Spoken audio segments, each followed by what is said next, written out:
Don't try to manipulate your own motivation, at least in the long term. That's very hard to do. Focus on making behaviors you want easy to do. So go for the ability one. That's what you have a lot of control over. Behaviors that you want yourself to do, make those really easy. The behaviors that you don't really want yourself to do, make those difficult. So that's where you have some control. And this is true for helping people you love or people in your workplace. For the behaviors you want them to do or that will be good for them, make those really, really easy to do, because then their motivation can be relatively low and they'll still do it. If you're working on customer engagement or daily habits or lasting change, the only thing that works in the long run is helping people do what they already want to do. Number one, help people do what they already want to do. Originally aired in season 14, episode 5, I had the real pleasure of speaking with Professor BJ Fogg, behavioral scientist at Stanford University and author of the brilliant book Tiny Habits.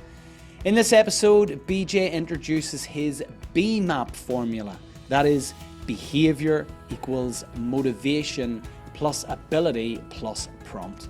It's a practical but science-based approach to embedding habits that actually stick. And as we near the turn of the year, I feel it's the perfect time to reflect what habits have served you in 2025, which haven't, and what small, meaningful changes will set you up for success in 2026. If you're serious about leveling up your life or business, which I sense you are if you're listening to this podcast, it starts with the micro, and BJ Fogg gives us the blueprint. So let's step back into this insightful conversation with the one and only Professor BJ Fogg. BJ, you're very welcome to the ScaleX Insider podcast. Absolute pleasure and privilege to have you on the show today. So happy to be here. Thank you so much for inviting me. You're so welcome, and you've brought wonderful energy already. I'm not one bit envious that you're dialing in from Maui this morning and you've just gone and rubbed it in by wearing an Hawaiian shirt, but there we go. It's I'm not envious at all in Ireland as it begins to rain. So there we go. Look, our vision is to inspire, connect, and enable millions of ambitious leaders of small and medium-sized enterprises to scale with purpose. So, BJ, what does scaling with purpose mean to you? Wow, it's a great. You and your audience know this way better than me, so I'm going to give an amateur answer. I think it's to have more impact in the world in the way that you want to have impact. And drawing on one of my models, the Fogg Behavior Grid, it would be either more intensity or more duration or more frequency. That's when I think of, expanding a behavior. So I'm taking that model and applying it here. So it could be the same people with more intensity. It could be more people, or it could be more frequent in some way. In my work, the way I think about it anyway, for my work has to do with habits and designing products that are effective and help people. It's not about really reaching more people for me.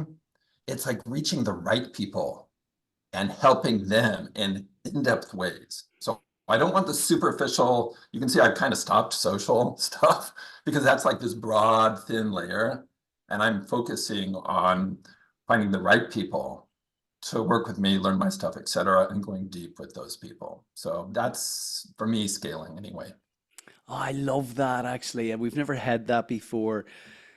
Amplifying our impact, absolutely, but actually finding the right people in terms of those that we're impacting, because when I hear that, I'm thinking of when we impact those people positively, then the ripple just goes outwards. Those people will then impact the right people within their network, and we keep creating this kind of ripple effect, which is incredibly positive. And let me give you an example. So almost 30 years ago, 25 years ago, I made the decision to stay at Stanford and not be a full-time industry person.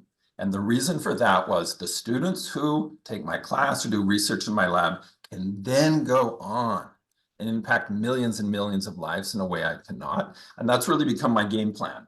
It's not me being like the famous person in everybody's mind. It's me helping others reach their audiences effectively. So one of my students co-founded Instagram. One of my students leads Notion, and they just reached 100 million people, and so on. So I think through Stanford, I've been able to attract, or somehow the students find me who are ambitious in that way, and then they go off and just do amazing things.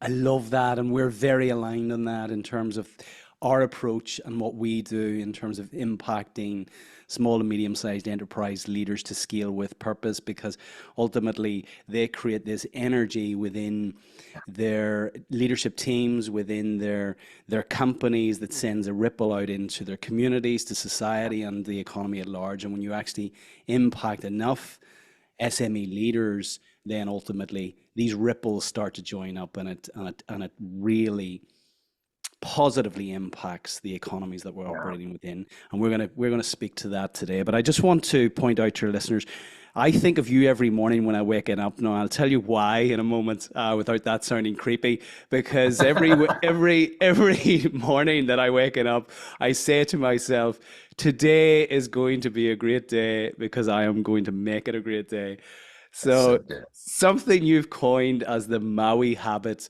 and it's great to speak to the person who is actually in my head as I waking up in the morning.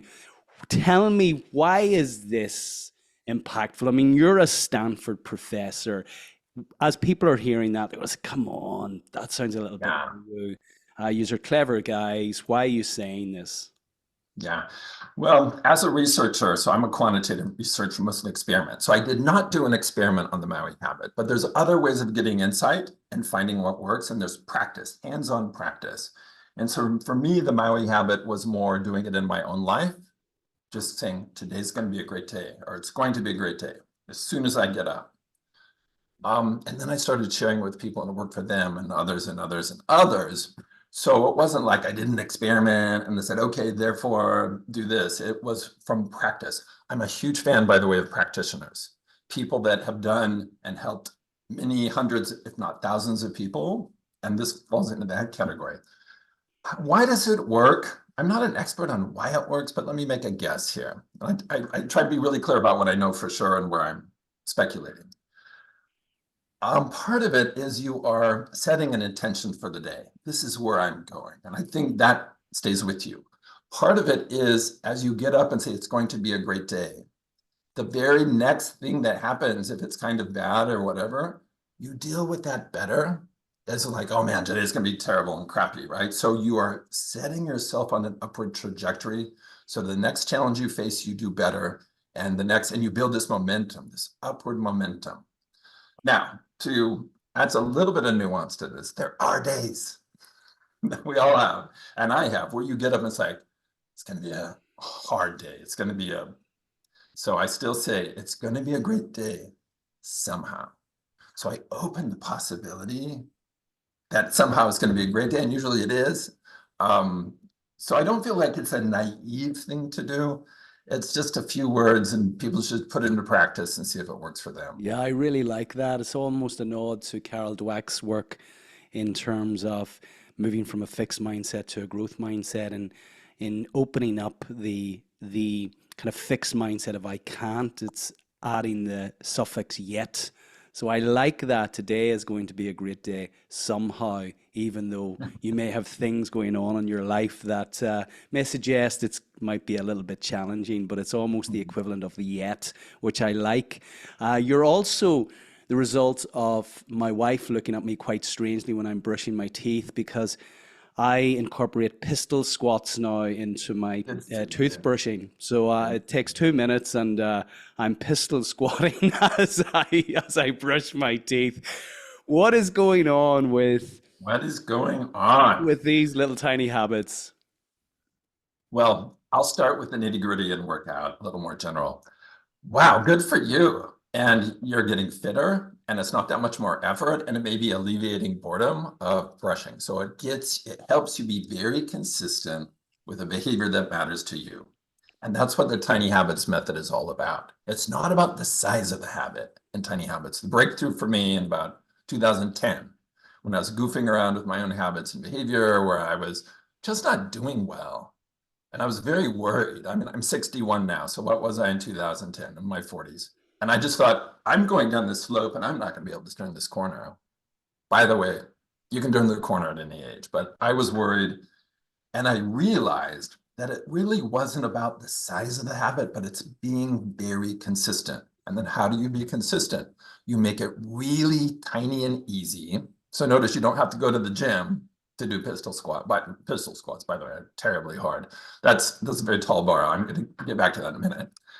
And then you need to know where this fits in your day. What does it come after? So we'll talk later, I think, about the Fogg Behavior Model. So what is your prompt? But in the tiny habits language, it's like, what does it come after? So after I start brushing, I will do 3 pistol squats or whatever it is. So what you're doing is you're designing a behavior you care about to be very consistent into your life. So again, it's not about how much you do, it's the fact that you do something. Now, for most people, pistol squats, I mean, I can't do a pistol squat Yet. yet. I aspire to that.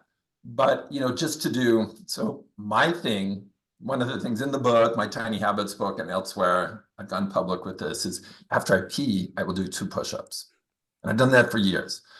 And I can do more whenever I want. Like yesterday, I was doing 10 or 12 after each time I peed. I work mostly from home, so don't do it in public restrooms. But if I only do 2, that's fine. If I'm feeling really tired or just whatever, I just do 2 counter push-ups. But I'm still doing the habit, and I count it as a success. So what you're doing is you're being very consistent. What you're also doing, fast forward, is you are shifting, or you have shifted your identity as I'm the kind of person who works out, or I'm the kind of person who takes care of, my muscle strength or my leg strength. That identity shift, and we've measured this in Tiny Habits back in the day, way before James Clear talked about identity shift, way before others were doing it.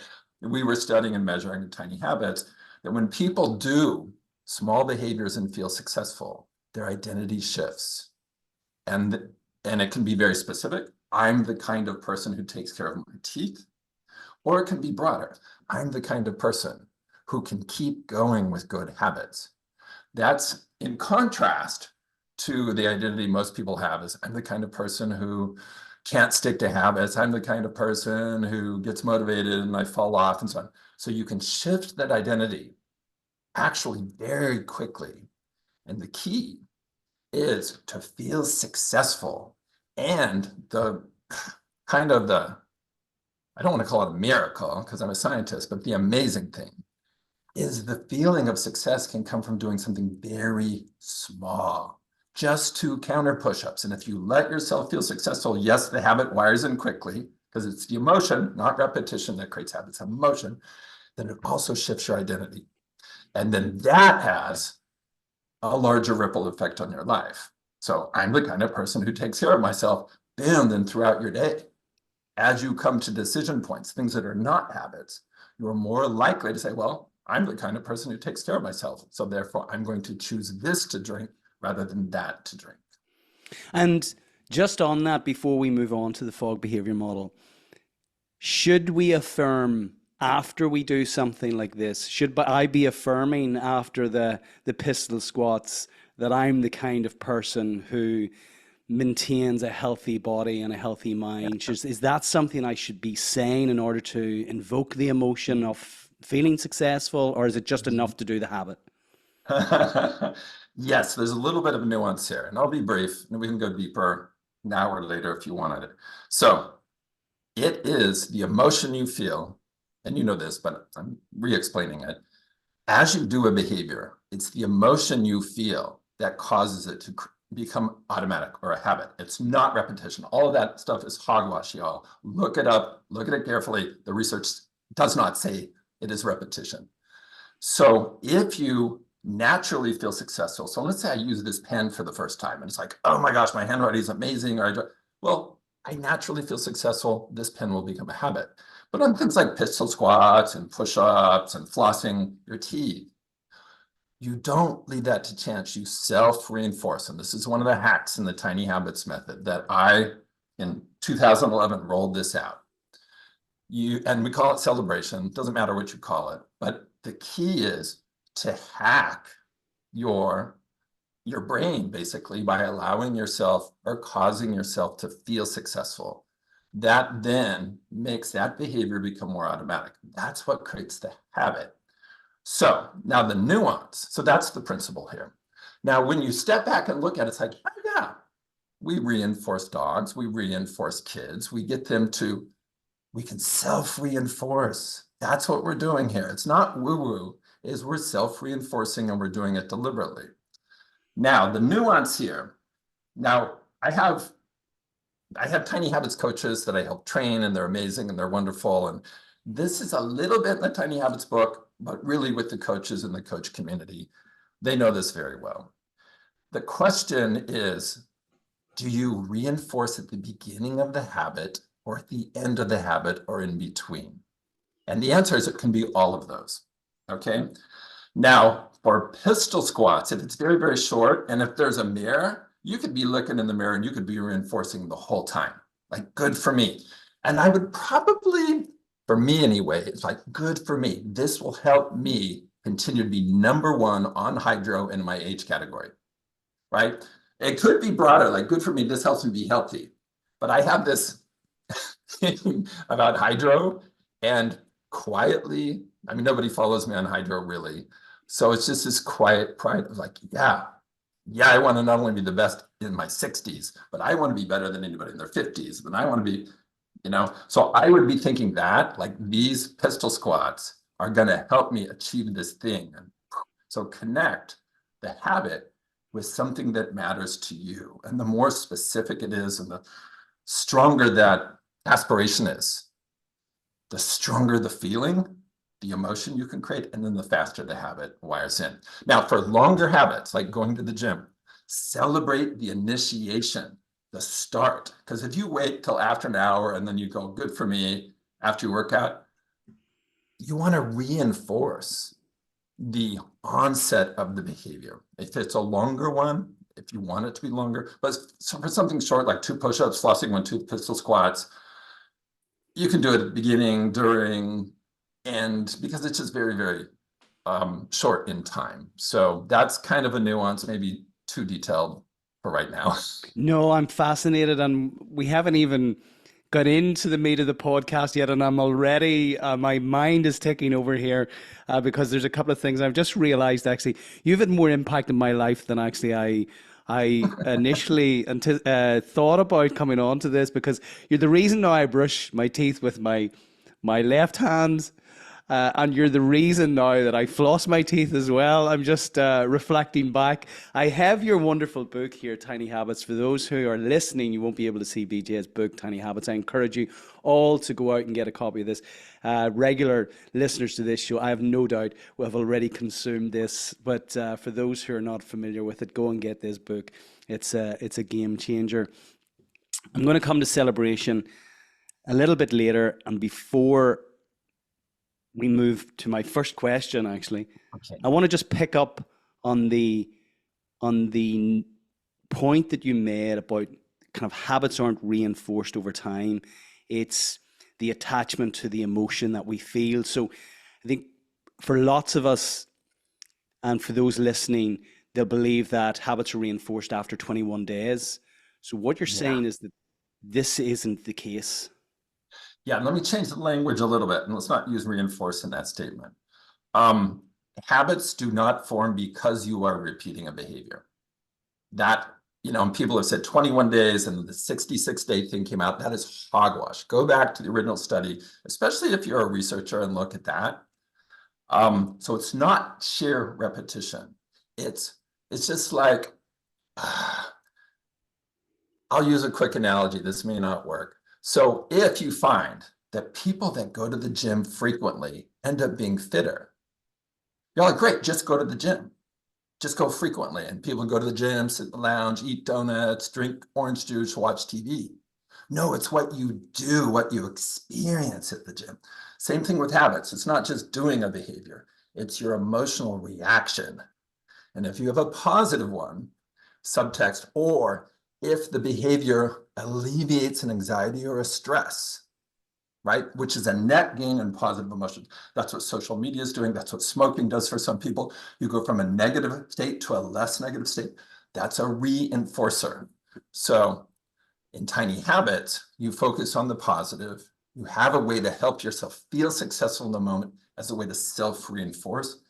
The stronger that feeling is, the faster the habit wires in. So there is no set number of days. That's just not the right way to think about habits.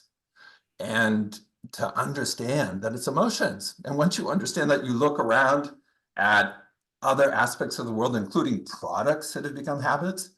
Yeah, they become habits not because you repeated it, because they helped you feel successful. They caused an emotion inside of you. That has changed a belief that I had. Now, I know I picked it up in Tiny Habits, but I keep defaulting to this kind of 21-day narrative that has been very, very well socialized. We've teased the listeners with the Fogg behavior model a number of times now throughout the conversation. I pulled a statement that you made out of Tiny Habits. You encourage people to see the world through the behavior model lens. Now, that is a bold statement. So why do you encourage people to see the world through the behavior model lens? And maybe before we get into that, explain to our listeners actually what the behavior model is. Okay. We will start with the explanation.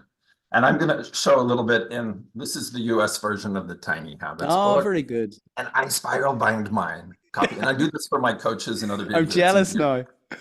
Yeah, I mean, it's not that hard. So the behavior model looks like this. A behavior, that's B, happens when these three things come together: motivation, ability, and prompt. So for those of you not watching, the way the Fogg behavior model is written out is B equals MAP. Now, it's not technically an equation, it's a model. But a behavior happens when those three things converge at the same moment. You're motivated to do that behavior. You have the ability to do the behavior. And there's a prompt. There's something that says, do this behavior now. If any one of those three things are missing, the behavior will not happen. Now, why does it just give you like a superpower if you use this model in your everyday life, your personal life, your work life, and so on? It's because, number one, you can analyze and understand why a behavior happened or did not happen. Okay, so let's say that last night you're watching some TV series and you ended up eating like a ton of chocolates from a box. And you're like, It's been known to happen. It happens.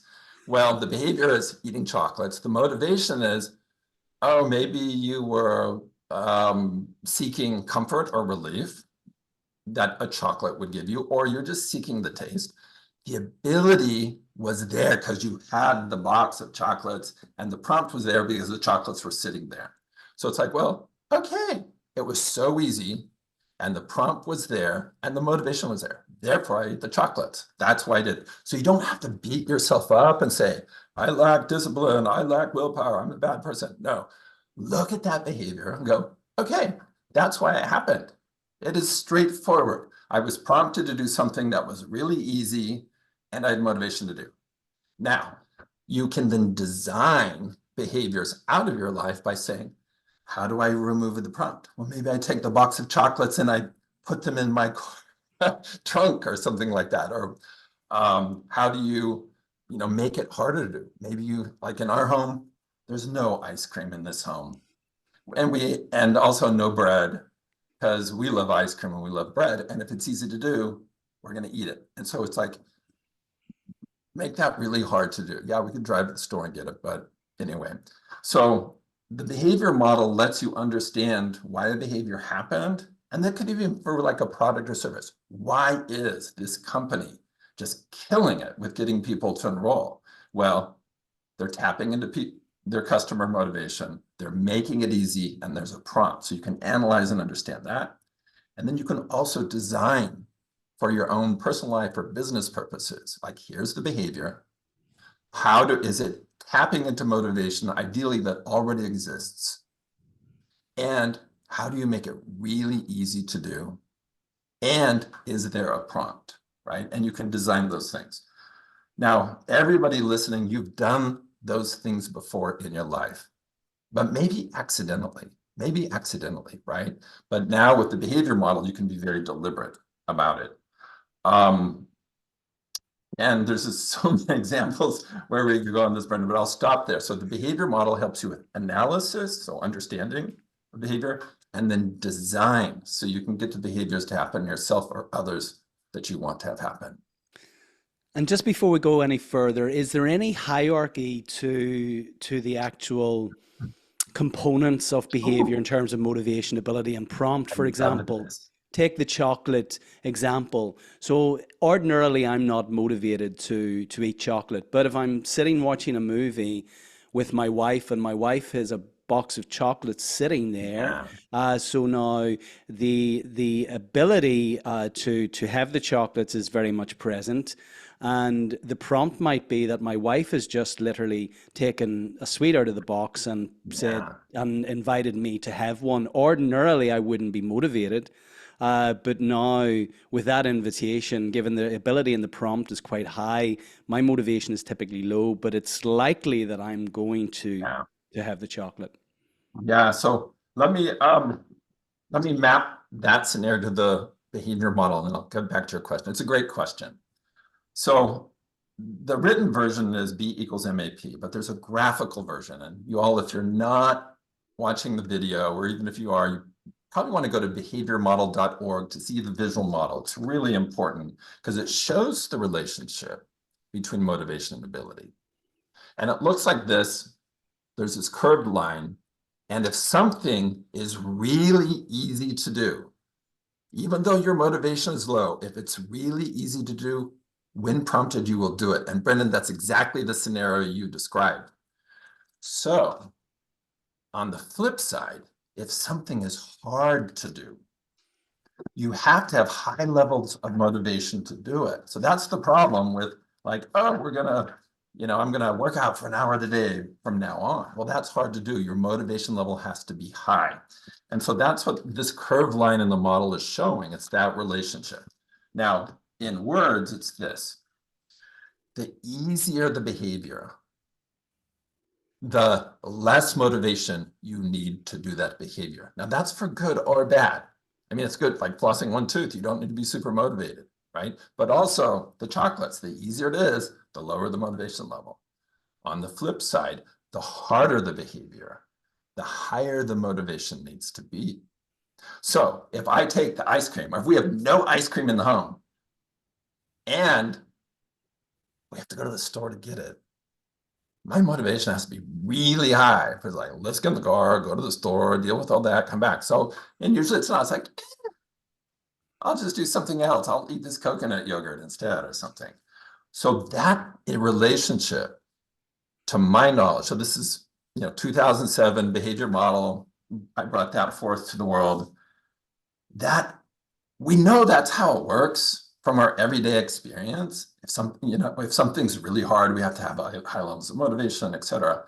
But there hasn't been a model or an understanding of behavior that showed those are kind of like teammates. You can trade off, have more or less of one or the other. Now, to your question, is there a hierarchy or priority? I'll just fast forward. The first answer would be very practical. Don't try to manipulate your own motivation, at least in the long term. That's very hard to do. Focus on making behaviors you want easy to do. So go for the ability one. That's what you have a lot of control over. Behaviors that you want yourself to do, make those really easy. The behaviors that you don't really want yourself to do, make those difficult. So that's where you have some control. Because the prompt to eat ice cream, you may not have control over that. You're sitting there watching a movie and you think ice cream would be nice. Bam, that's a prompt. You can't control that. Your motivation is like, I really love ice cream. You're not going to be able to control that. So you have more control over the ability component. And this is true for helping people you love or people in your workplace. For the behaviors you want them to do or that will be good for them, make those really, really easy to do, because then their motivation can be relatively low and they'll still do it. Now, answer number 2. If you're working on customer engagement or daily habits or lasting change, The only thing that works in the long run is helping people do what they already want to do. And I call that Fogg maxim number one. Help people do what they already want to do. Help people do what they're already motivated to do. What's very difficult is to get somebody motivated to do something on a consistent basis they don't want to do. Okay, so when you look at products and services that have won, they all do that. They're not convincing people who care about HRV. They're not, if you're an HRV technology company, you're not out there convincing people that don't care about their health to do that's not your customer. You go to people that want to track and improve their HRV, okay? So in that sense, motivation now is the top of the hierarchy. Don't create a product or service where you're trying to convince people to do things they don't want to do. Bam, we're helping people do what they already want to do. And that statement brings in the other aspects of the behavior model. We're helping them by making it easy. We're helping them by providing a prompt. So in that statement, so I call Fogg maxim number one, help people do what they already want to do. It's got the ability component in there. Notice you're not manipulating ability. You're aligning the behavior with a motivation that person already has. And then you make it easy. That's the ability component. And you make sure there's a prompt for that. So two different answers, two different hierarchies, but hopefully that isn't confusing to people. And hopefully it's practical. Very practical. Now let's take it up a gear. So Okay. I said at the outset, our vision is to inspire, connect, enable millions of ambitious leaders of small to medium-sized enterprises to scale with purpose. So just to set the context, because I want then to invite you to apply the model to this. And Yeah. there are 5.6 million small to medium-sized enterprises in the UK. We only have stats for the UK, courtesy of Sherry Coutu and the work she's doing at the Scale Up Institute. 5.6 million small to medium-sized enterprises in the UK. They contribute 2.3 trillion pounds worth of revenue to the UK economy, about half of the overall, the total UK GDP. And 1.3 trillion of that 2.3 trillion is coming from 28,000 companies, 0.5% of the total SMEs. And those 28,000 companies are the scale-ups. Now, what we want to do is actually turn the dial on the number of scale-ups, because the impact, the positive impact they're making on our community, society, economies at large is disproportionately positive. Now, what the Scale Up Institute's research found was that actually lack of ambition of the leader, so we can say lack of motivation of the leader, was cited as the single greatest impediment as to why companies don't scale. Now, what we found coaching leaders through our program is that actually that's quite a sweeping statement. We believe that people who go into business are generally motivated people, but actually they get to a certain point in their business where they get stuck. One is ignorance in terms of they don't know how to move to the next level, and the other is unchallenged limiting beliefs, fear of failure, fear of judgment, fear of rejection, all of those things which happen at a certain point in the business.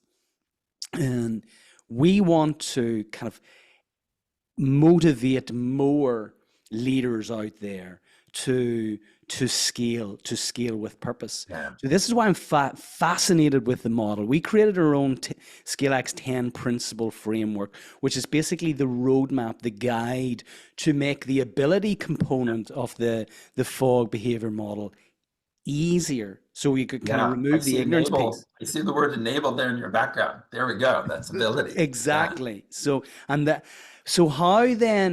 how could we apply the model given the context and the importance of this? Moving from the kind of little tiny habits to something that has the potential to make a seismic impact. What can we do, BJ? Yeah. Well, it comes down to understanding what behaviors will help you achieve what you want to achieve. In this case, it's scaling of some sort. Now, I can't tell you, Brendan, or tell the people listening to this, like, here's the exact behavior for you, because it's going to be different. I'm not an expert. on your company or how your industry works or whatever, but that's what you need to do. So what's the mistake is just like, I'm going to motivate myself to scale. So motivating something abstract does not work. It just makes you feel frustrated. Okay. You need to focus on a specific behavior and make it easy and make sure there's a prompt. So let me say that again, because the old traditional way that does not work is, here's this abstract thing. I'm going to motivate myself to this abstract thing. This is very much like New Year's resolutions and many things. So that's taking the M of the behavior model and just trying to but there's not a specific behavior. It's just, we're going to motivate myself to something abstract. Whereas in my work, I call behavior design. So behavior design is the larger umbrella. Underneath that is Tiny Habits method. Underneath that is a set of methods for business. Just your audience is exactly, I mean, this is my kind of people. I grew up starting my own businesses as a kid because that's how my family was. And I made many mistakes and I've had successes and so on. So yeah, you're my people here. And so if you can understand what are the behaviors I need to do, one-time behaviors and also behaviors I repeat that will be habits or routines, then you can design for those. Now, how do you get to that? How do you understand what are the behaviors that you or your team need to do? Don't just guess. So in my work, we're outside of Stanford, where I teach and train and work with innovators and companies. There's a systematic way, so you don't have to guess on what are the behaviors. Okay, so I'll just go quickly through an example. This will be very not complete, but let's say, hey, we want to double our revenue in 6 months. That's what we're shooting for. Now, I'm not saying that's the right thing. Maybe somehow, I don't know how you come up with it. I'm just going to use it as an example. It's a great example because actually, technically, scaling is a doubling of revenue every 3 years, but doubling in 6 months is quite aggressive. Right. But it's an example that we can relate to. And in Tiny Habits, you go small so you can succeed all the time, but you can have a huge aspiration. We're going to double our revenue in 6 months. So say you're working with 2 or 3 teammates. Like, are we clear? What do we mean by that? Is that just incoming? Does that mean we reduce costs or whatever? Just get clear. That's the first step in behavior design. Get clear on what you're shooting for. And it could have been double our customers. It could be many other things. And sorry to interject, BJ, because you've been very deliberate there with the word aspiration as opposed to goal. Goal is an ambiguous word. So because I'm a scientist and that kind of person, I don't like using words that are ambiguous like goal. So in behavior design, we use the word either aspiration or outcome. Now, in this case, double our revenue in 6 months, that's more of an outcome. Either one is a fine starting point. Either one is fine. So step 1, let's all get clear on what we're shooting for. Step 2, in behavior design, and my methods are called magic wanding. And so there's a very structured way to do this that I won't go into. And you literally, if you can, you have these like magic wands. And I've got one in the drawer, I won't go pull it out. And you say, if we could wave a magic wand and get anyone to do any behavior, who would do what that would help us double our revenue in 6 months? What would we have the CEO do? What behavior? What would we have our advisory board members do? What behavior? What would we have the journalist in our hometown do? Behavior. What would we have our existing customers do? So there's a way to structure and systematic. So then you generate 60, and this is going to sound ambitious, but this works. You can come up with 60 or 80 behaviors by following this method I call magic wanding. And then let's say you have 60 behaviors. Then the next step is I'm going to skip over a step, which is taking those and rewriting them so they're very crispy and making sure they're actually behaviors. That's called crispification. New word. That's step 3. So let's just recap. We've got the outcome very clearly defined, very specific. Yeah. The doubling of the revenue within 6 months. Yeah. Then we move on to the magic wanding, which is having a conversation to discern the behaviors of those people. Who are these people within our team, or can they be outside of our team? But doesn't matter. You're looking for breadth here, and it's actually not a conversation. It is a structured way of brainstorming. So it's not a typical brainstorm. It's a very specific way where you crank out so many ideas. And you're just going for breadth here. You're not going for quality. And you include crazy ideas. That's why I call it magic wanding. If we can magically get anybody to any behavior. So yeah, that's step 2. Step 3, crispification. Won't go into that. But it's just making sure those things from step 2 are actually behaviors, because often they're not. That's fine, because you're being creative in step 2. Step 3 is like, let's edit those, make sure they're behaviors. And then step 4 is what I call focus mapping. A more general term is behavior matching, where you take those 60 behaviors and you prioritize them. And you prioritize them in 2 dimensions. And there's a few ways to do this.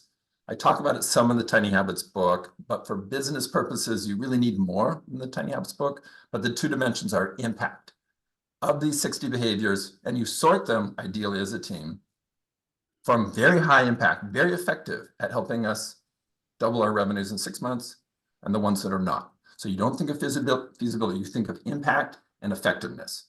Once you're done with that, then you shift gears and you think of, can we get people to do this behavior? So now you get realistic. And it's a 2-dimensional landscape ideally. So then you slide things side to side and you move things to the right. It's like, yeah, we can get people to do this. We can get the CEO to do this. We can get existing members to do this. And then things that you can't on the left, and there's going to be things in the middle.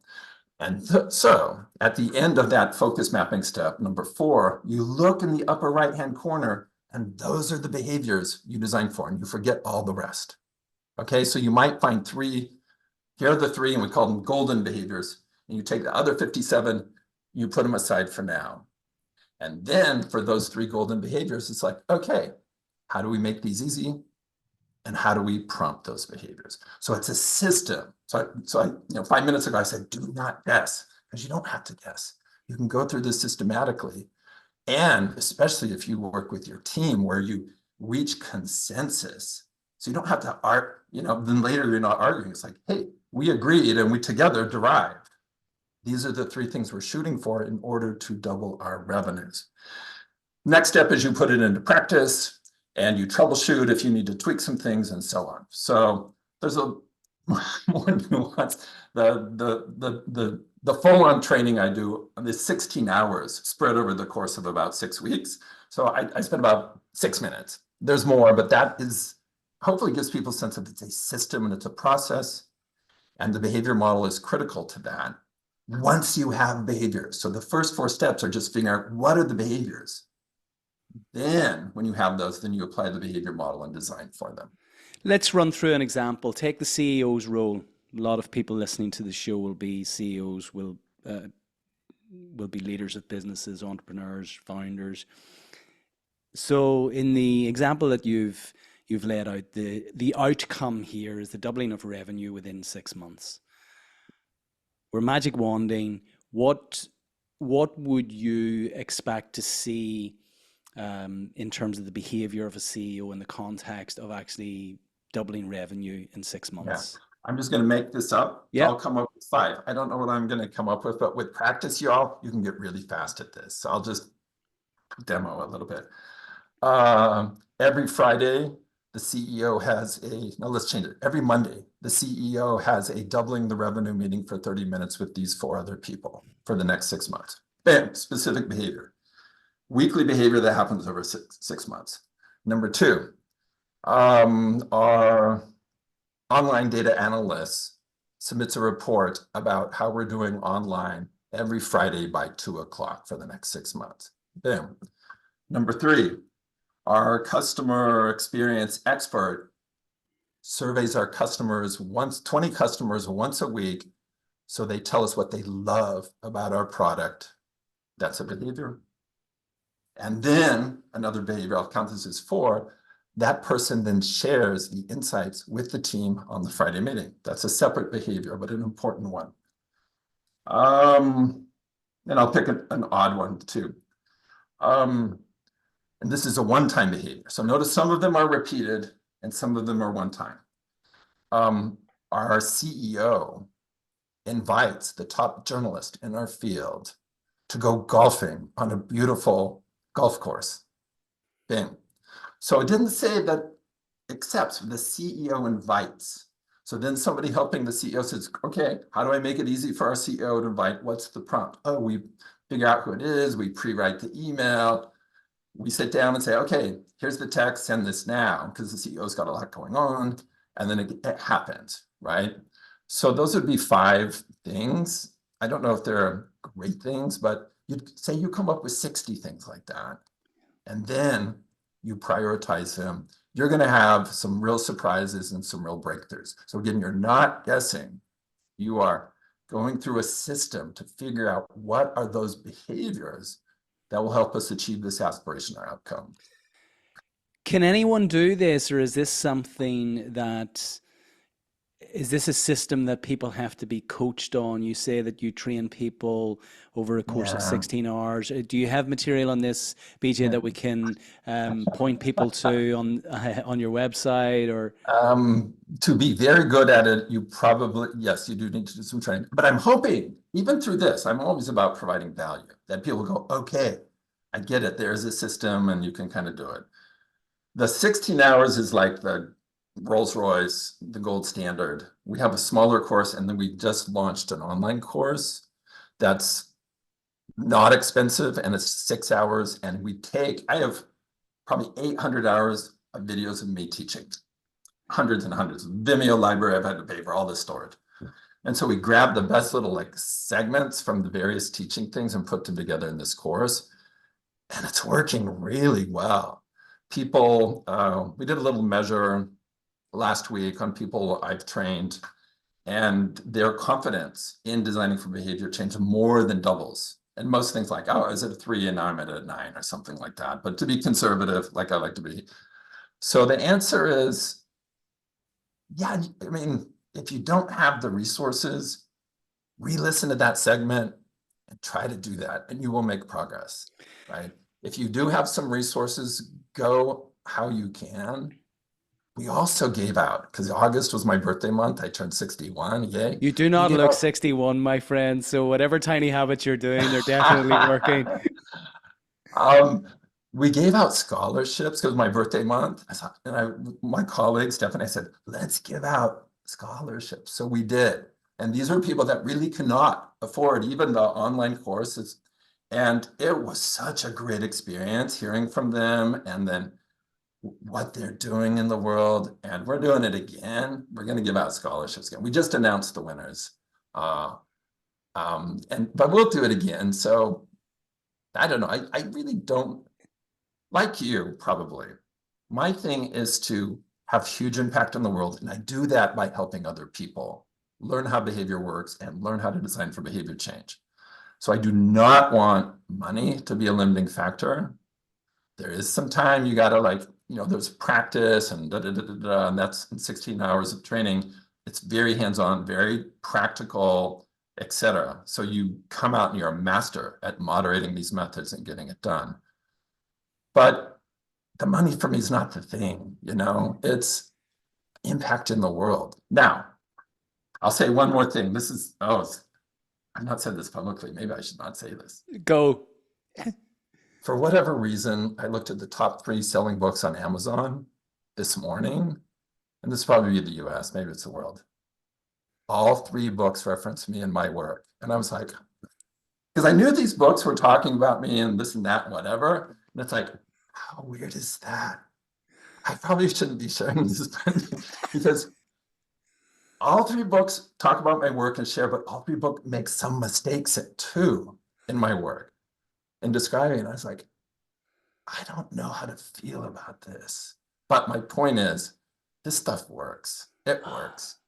And stop guessing, stop being not confident. You can get confident and you can have a system. Oh, I love this.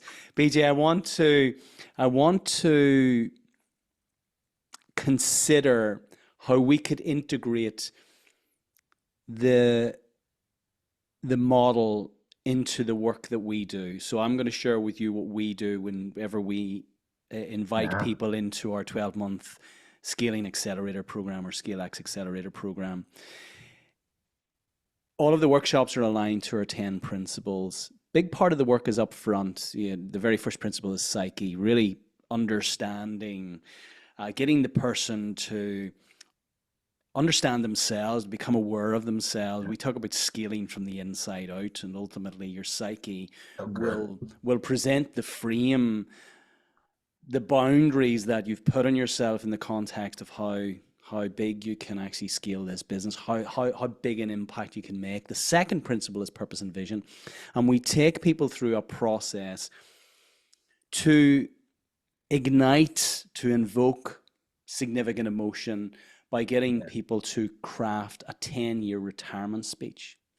So Nice. we move them into the future, and they speak such that I am now celebrating, So having good. scaled this Yeah. business across all of these countries. Here's what our customers are saying about us. Here's the impact that we've made in the world, and we literally have people in tears as they're reciting their retirement Wow, speeches. yeah. Very, very, very powerful.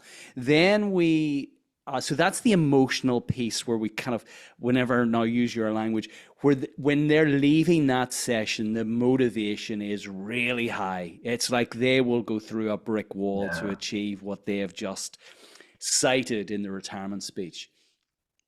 We then help them to kind of bring that 10 years into 3 years near term using Cameron Hurl's Vivid Vision Wow, concept, nice. and they Yeah, I love craft their that. vivid Vivid vision. vision. Great. And then we bring the vivid vision down into 1 year. We carve out 4 or 5 outcomes. We say goals, Yeah. but 4 or 5 outcomes, big outcomes that undergird the kind of the 1 year aspiration, and then break that down into 90-day objectives and key results using the John Doerr Great. model. Yeah. And it works really, really well. We create a plan to kind of execute the next 12 months that's aligned to the 3-year vivid vision, that's aligned to the 10-year moonshot, essentially their retirement speech. So good. So how could we integrate the behavior model into that Yeah. process? So behavior model and also some methods from behavior design. So the model is a way of thinking, a way of understanding. The methods are ways of designing. And part of that, you can use the behavior model. I'm hearing, as you describe that, there's definite ways to do that effectively. Let me just point out two. I don't know what they are, but I'll come with something. What I heard. When people are super motivated, like they are, when they've done the 10-year thing or the vivid vision, that's the time to get them to do the hard behaviors. Or for yourself, if you know you're really motivated, say, great, let me tackle the hard things. Don't tackle the easy things, because your motivation when it's high allows you to do hard things. Do hard things. Get trained. Hire somebody.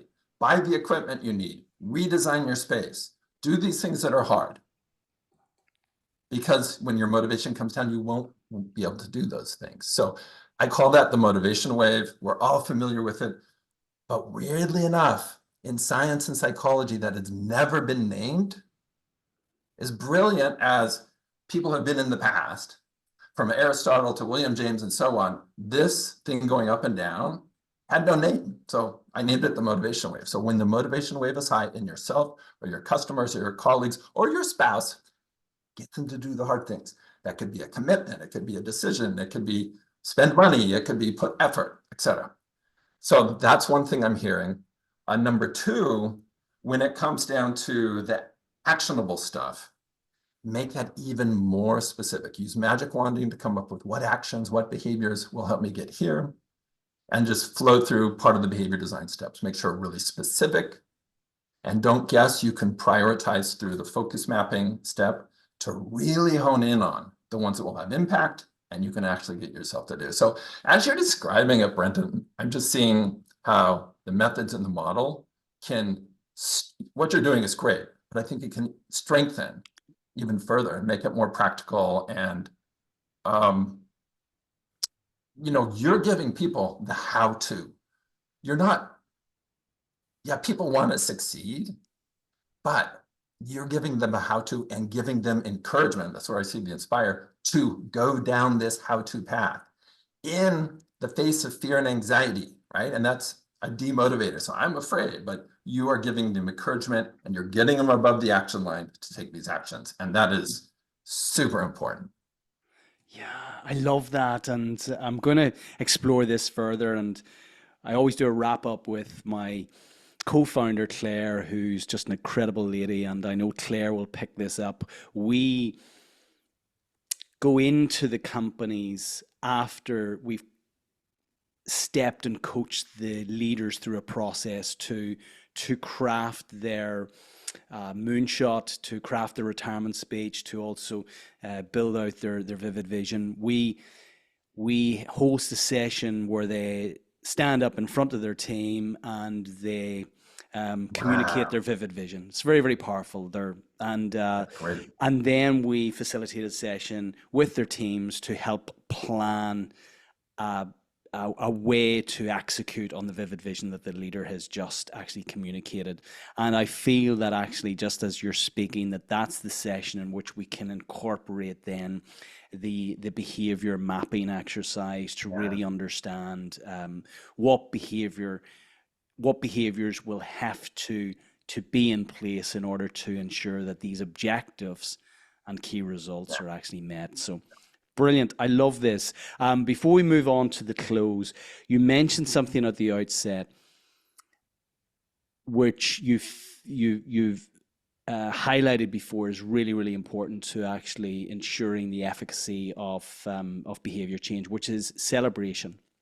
So something we Or do. the feeling of success. Let's call it the feeling of success. Okay, That's a better category. yeah, That's the broader category. and I really buy into this because something that we encourage our leaders to do, and something we do within our own team, is on a Monday morning we have our calibration meeting, and on a Mhm. Friday we have our wins of the week, and everyone within the team at the end of the week shares 3 wins from that week.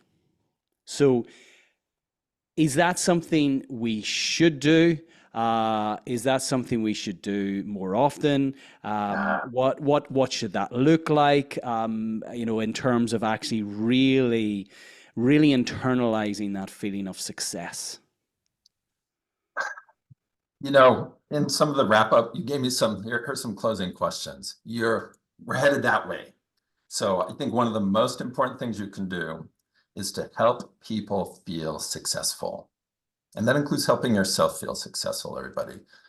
That's your kids, your spouse, your colleagues, your boss, your business partners. That feeling, if you help people feel successful, that builds the relationship. It brings you closer to them, brings them closer to you. It also motivates them to engage with you more, and it also helps them overcome fear and anxiety. There is this whole year in training my Tiny Habits coaches. So we have, I believe, the best habit coach community in the world. We have hundreds of coaches. I help train them. All my trainings this year on helping people feel successful for those reasons and others. But you have to do it in a way that's sincere, and it's different for different people. Okay. For me, rowing on the hydro in the 1 minute race row, if I'm not number one, I don't feel successful because that's me right now. For other people, just doing a race might be it. So help people feel successful. That's Fogg maxim number 2. There's only 2 maxims that I've talked about. But how you do that is nuanced. And so it's not always the same thing for everybody. And over time, that thing may change. Okay. So double thumbs up. Like, should you do more of that? Yeah.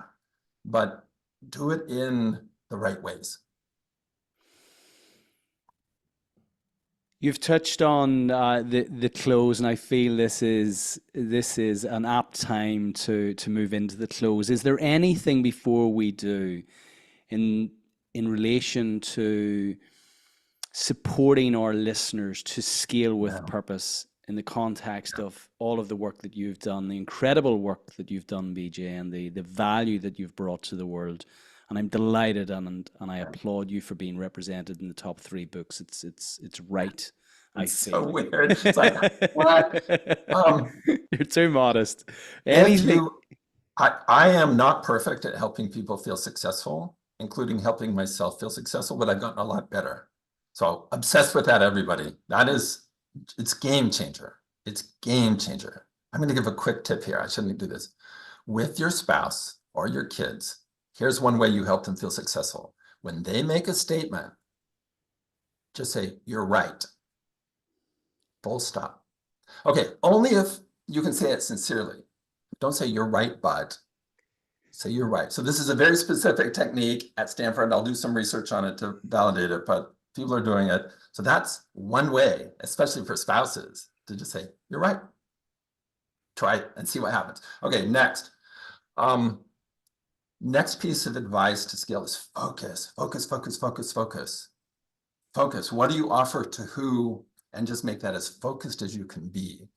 I've worked with a lot of students at Stanford, a lot of entrepreneurs, and fast forward to today, man, just the narrower your focus, the more chance you will have to succeed. You can broaden your focus later. Look at everybody that's huge.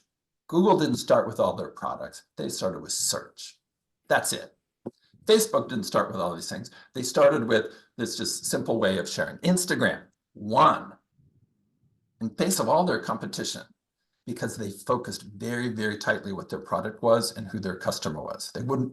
So focus, focus, focus. And then the last thing, which is a different kind of thing, very practical. Don't beat yourself up, y'all. This is part of helping yourself feel successful. I have two mantras that are habits of mine.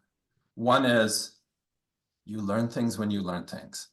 So when it's like, crap, why didn't I know this about HRV? Why didn't I know this about posting on wherever? I don't beat myself up. I just go, oh, you learn things when you learn things, and let it go. Okay. And the other is for yourself, but also others. I have a mantra that goes, everyone does the best they can. Nobody tries to screw up.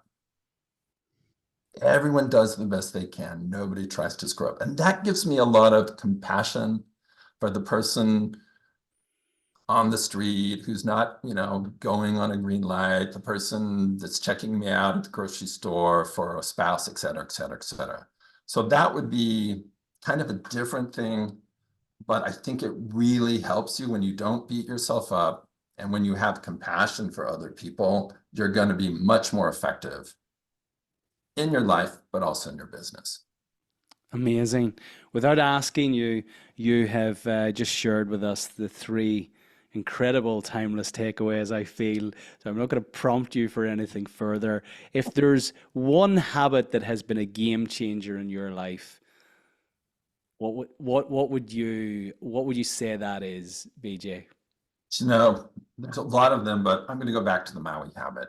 It's starting every day with, it's going to be a great day. It's going to be a great day.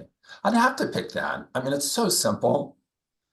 But it just starts all my days in the right direction, and it just changes how I react to things. And it just, for reasons we talked about earlier on, I think it's that one. And that's why I give a TED Talk on it. And the TED Talk was in Maui. And so to acknowledge Maui and just to make it unique, I called it the Maui habit. So of all the things I could have talked about in a TED Talk, it's that one. So I'm going to pick that one. It's going to be a great thing. Brilliant. And we'll put a link to that incredible TED Talk. Folks, watched by more than 2 million people on this planet. You have to watch this TED Talk. It's incredible. BJ, what's next for you? I have many things. So I use focus mapping and prioritization. At Stanford, I'm part of a group now for about a year called Lifestyle Medicine. And within that group, I work on social connection. There's 6 different areas. And within that, I'm really focusing on helping people help others feel successful to build. So if I want to get really granular, social connection matters. And one of the most accessible ways for us to not have distant relationships, those don't help us be happy. It could help in business, but to be happy and healthy, it's the close relationships. And it's helping, shining a spotlight on the power that you give creating a stronger relationship by helping others feel successful. So that's on the Stanford side. On the Tiny Habits side, it's finding the right people who want to become Tiny Habits coaches and get trained thoroughly, and it's supporting and it's helping those people become the top experts in the world on habits. And the community is wonderful and awesome. My sister runs that, and she just called me a little while ago, so I probably need to respond to that. And then the third thing on the behavior design side, we talked about this earlier, it's finding the people who are doing good things in the world. Not the bad things, not the more soda, more candy. And I mean, Juul, the vaping company, called me. It's like, I'm not working with you. But it's finding people doing the good things in the world and helping them learn and apply the methods of behavior design so they can have big impact in the world. Amazing. BJ, if people want to find out a little bit more about your incredible work, then where best to reach you? I have too many websites, but the one, just go to bjfogg.com, bjfogg.com. That's not my best website, but it's a little bit of a springboard into other stuff. Yeah. Well, we'll put a link to that in the show notes. I want to thank you, my friend, not only for positively impacting my life and in my morning routine, my morning habits. I have thoroughly enjoyed this conversation today. I love your energy, your warmth, your humility, your intellect, your ability to really communicate in an impactful way. Thank you for showing up today. I wish you every success with everything you're doing. I look forward to staying in touch. So, BJ, take care. Thank you so much. Thank you. This has been just super fun and a delight to talk to you. Oh, thank you so much.